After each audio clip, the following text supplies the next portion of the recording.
Hello. So I did a reading for you 2.5 years ago and you got some brutal advice and you were not ready to take that advice, but now you think you are, huh? All right, so you need to start practicing your self-care now. I have positive opportunities in your romantic life that are going to help you with that self-care and bring you towards happiness.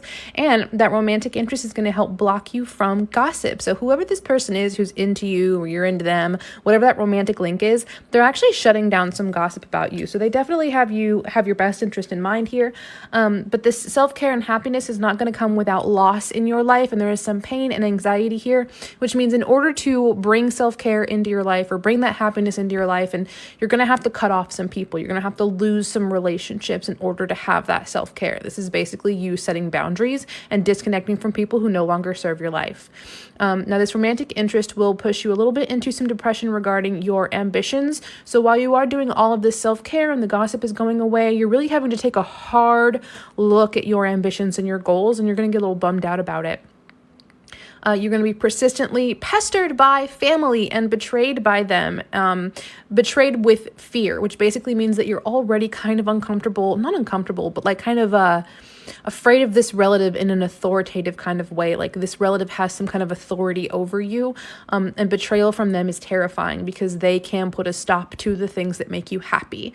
Basically, whoever this is, whatever they say kind of goes, and you're going to have this like disconnect with them here because this is persistent. They're constantly plaguing your life with these betrayals. Like they're telling you that you can and cannot do things, especially regarding your ambitions. I'm also seeing a very, very close friend of yours here who is actually supporting this relative in the decisions that they're making here. So that is kind of like a double-edged sword for you.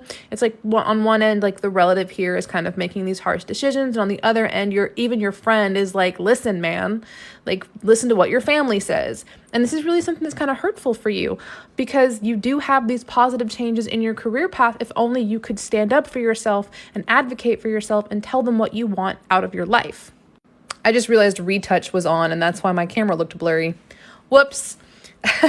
Now, because of situations in the past, because you've been through this with this relative before, you have this loss of your spiritual connection with them or your spirituality or, whatever their religious beliefs are. It's hard for you to really follow those. You have that disconnect there. And this also comes from a lack of courage because you're really afraid to deal with the past here and to deal with these thoughts and feelings that have stirred up here.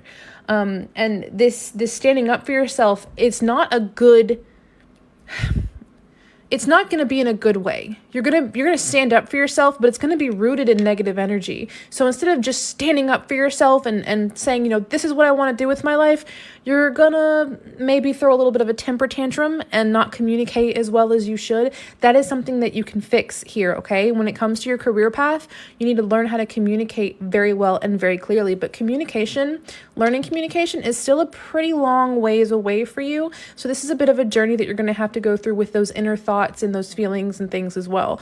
So this is going to be like a long journey until you finally get out from under their thumb and you finally get to be the person that you want to be, and to find that happiness.